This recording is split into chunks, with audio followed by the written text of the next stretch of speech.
planning forward, Ricky Smith's career advice for somebody trying to enter the C-suite, what would you tell them? Always remember that people come first.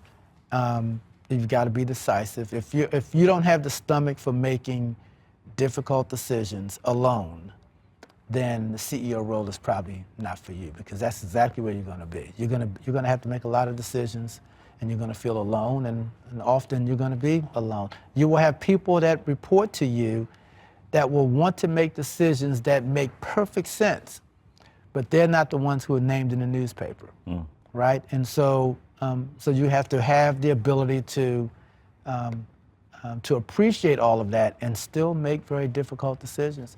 Otherwise, you just become an ordinary manager. And I just don't have the appetite for being an ordinary manager. Yeah. Well, what trait do you look for when you're looking for executives to hire? Is there something specific, a trait that you know, being as though you come from Baltimore, related to Avon Barksdale? Like, is it something that you see? I want energy. Oh. I want someone with a chip on his or her shoulder. I want someone who has something to prove. You don't have to spend as much time motivating somebody who's already self-motivated. Someone who's innovative and creative. I don't mind you making a mistake as long as we can jump in and pivot and correct that mistake as quickly as possible.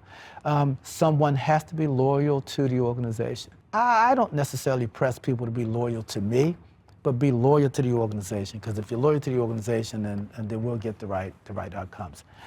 My success has been, if you look at the management teams that I've had the pleasure of working with, they've normally been the youngest management teams in the industry, because I tend to attract a younger set of leaders than some other leaders might attract. And part of that is because I don't focus as much on how long you've been in the room. I don't look for 25, 30 years of experience. I look for competency, right? If you have the right competencies, and you have the energy, and you have the drive, and all of those other competencies, then I can work with everything else.